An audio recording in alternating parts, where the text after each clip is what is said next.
folks, this is the Nutty Knife Guy with junk knives that I still like. If you're a hardcore knife snob, stop watching now. Your head may explode. Now, I'm going to do a whole video on knife snobs versus knife connoisseurs or just knife enthusiasts. But that's a different video. But I do want to make it clear. Just because you like high-end, expensive, very well-made knives does not make you a knife snob. Going out of your way to criticize and belittle people who have, like, or love less expensive knives, even knives that you consider junk, that makes you a knife snob. But I will elaborate on that in future videos. But the thing that's great about knife collecting, in my opinion, is that you can buy a $200 knife or a $300 knife and be very happy. Use it the rest of your life. If you're into edged weapon-based martial arts, you can practice with it and be happy, or just having a collection to look at, fondle occasionally. The thing is, you can do exactly the same thing with a $10 knife. Now, I have some what I consider to be expensive knives. Now, in my financial situation, if I spend anything more than, say, 50 bucks on a knife, I consider that expensive. And I have knives that cost in the neighborhood of $200. So I don't have any problem with expensive knives or people that like expensive knives. But I also have some really, really cheap, even junky knives that I like anyway. And that's okay. So here we go. The first is a blatant wall hanger.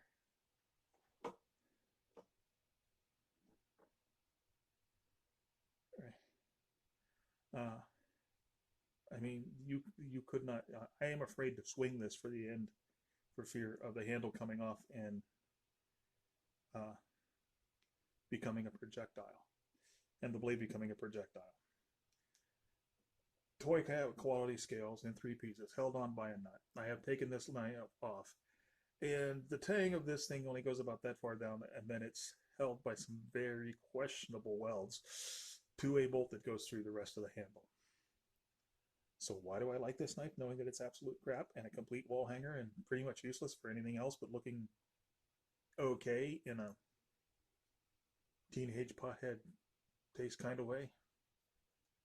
Is my brother bought it for me. And he bought it for me just because. He knew I like knives.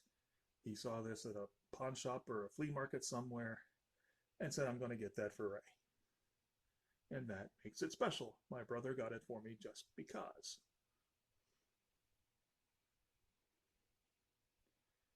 Right. Now, I did put an edge on this because I had this thing about dull knives. Dull knives are an insult to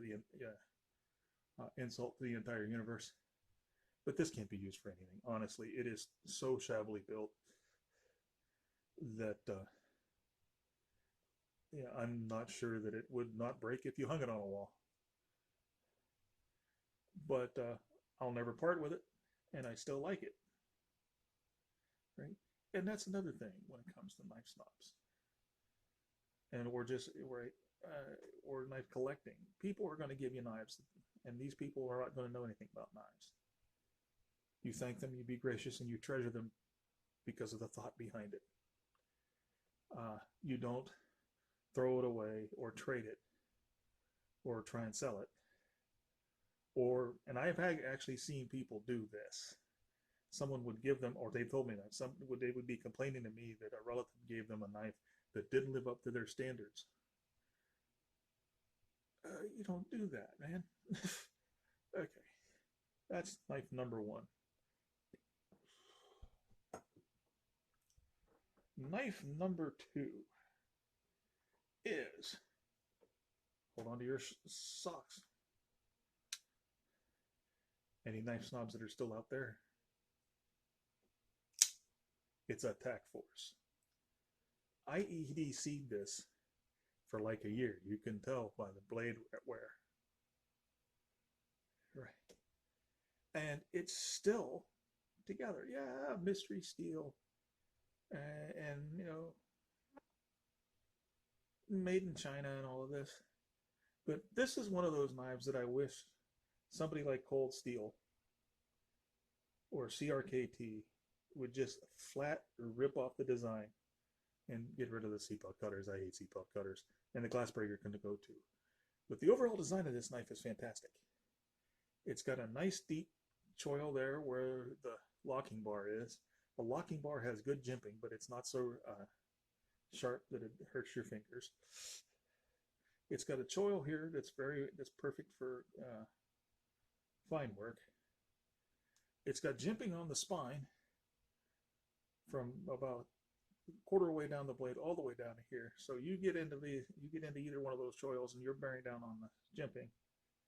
The knife is locked into your hand. And it has jimping here, which I think would be better if it just extended up here and lost the glass breaker. But still, I love the design of this knife. The only reason I stopped carrying it is it did not retain an edge. And I got tired of having to sharpen it like twice a week. And at the time I was doing a job where I was opening boxes all the time, so I was getting the knife pretty dull all the time. And I went to, at the time, I believe I switched to a Gerber Armor for my EDC before switching to a CRKT for my M16 for my EDC. But I carried this for a year. It's got beat up. And aside from poor edge retention, the design is great. And it's still got no blade play. It's got good blade centering. And the assisted action is still pretty snappy. A lot of people deride Tack Force knives. I've got several in my collection. I don't EDC them because I have found that they don't hold an edge very well. But other than that, they're usually pretty solid. And I really like this knife. If they would put decent steel on, somebody would take this design, change it just a little bit and make it with decent steel, they'd have a real winner. Next is another infamous brand that people think should cease to exist. It is an M-Tack. Now the story behind this one is kind of cool, at least I think so. It's just interesting. Being a knife guy, I was up one night with insomnia, surfing the internet looking at knife porn. Knife people do that. We all do it. You know it. And I came across a video by James Keating promoting his sub-hilt fighting knife design. And I had never heard of a sub-hilt before. That kind of surprised me because I've been in knives for a while. But I liked the idea. I never handled one. But it started to make sense to me that it would be good for weapons retention. It would help with get a little power on draw cuts. And if you did stick it into something squishy and then had a little bit of trouble getting it out, it would give you more purchase to pull. So I thought, like the idea, but I wasn't sure I was going to like a sub-hilt. So I said, well, got to get a sub-hilt for the collection anyway. And I went searching. And I came across a Bob Loveless sub-hilt fighter, who, as near as I can tell, was a pioneer of sub-hilt fighters, at least in the modern age. $1,200. Not happening. So I surfed some more, and I looked at the Keating one. The Keating, again, I think that was like $600 or $700. I'm not sure, but anyway, way out of my price range, especially for a design that looked cool, but I wasn't sure I was going to like once I had it in my hand. So I came across this on Amazon for $20. An obvious ripoff of the Loveless design, but I could buy it cheap and find out if I like the sub-hilt fighter. And it turned out that I love the sub-hilt design, and I now have, let me see, 5 sub-hilt fighters. Well, sub-hilt knives, not all of them, I guess, can be considered fighters. And I got this one, and this one let me justify spending $70 on a Gil Hibben tactical assault knife, air quotes again on tactical assault, which I love. There's a review. I will put a link to it in the comments. Right. So it started a love affair with sub-hilts, and I'm currently waiting on delivery of a design that I did. I actually sent them drawings and specifications for a sub-hilt fighting knife of my own. I sent it to a company called Kukuri House in Nepal. They specialize in kukris, but they will make you anything. You can go on, you can design the knife from the ground up exactly the way you want it. When I get that, I'll do an extensive review. But the point is, this really started a love affair with me and Subbelt knives. Usually they're fighting knives, and now I have kind of a collection in my collection. I have a niche for my collection, something that makes my collection unique. So there's that. Now, also, I have used this knife. I practiced with it. I don't know how it would hold up the heavy bushcraft, but it is a fighting knife. That's not what it's for. I know that this, although it is made to appear as a full tang, it is not. It's got like a T-bar tang about right here that's secured with a rivet, and then inside kind of a U shape inside here. You can go online and find somebody that took theirs apart. But I still like this knife. It's one of my favorite ones to play with, and I practice with it regularly. The next one is from a company called Combat Ready, and it's a Karambit. Now, the thing about Karambits is they're a lot of fun. Sometimes they're not always practical. And this one is a more modern take on it. It's almost like a Karambit Tanto. But it was inexpensive. This was $15, I believe. The steel seems decent. It is made in China. Mystery steel, but I do believe it's decent. It's probably a good 440A maybe. Could be 440C, I'm not sure. The thing about this one is this. If the sheath has been better, I don't have the sheath handy.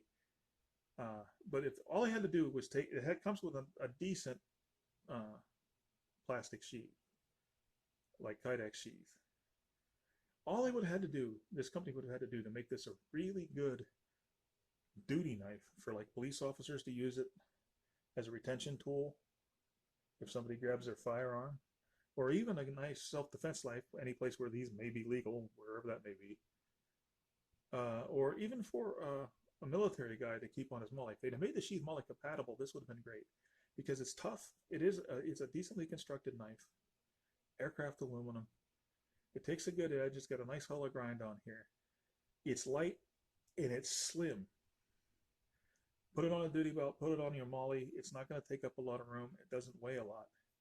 And it will get the job done if you need to discourage somebody from any further assaults on you once combat has been initiated. I've got like 5 Karambits that I practice with. This is probably my favorite Karambit that I have. And 15 bucks. The company's called Combat Ready. All they have to do is fix a sheath, or or maybe have a custom sheath made, molly compatible. You'd really have something here. And also, if you damage it or you lose it, $15. Of course, like one of the Fox Karambits, it's like $150. You lose that and you cry yourself to sleep for a month, right? Lastly, I have the infamous Ozark Trail $4 Walmart tan flipper. This for $4 is absolutely amazing. You can go online and find out where people abuse this thing horribly, and it keeps coming.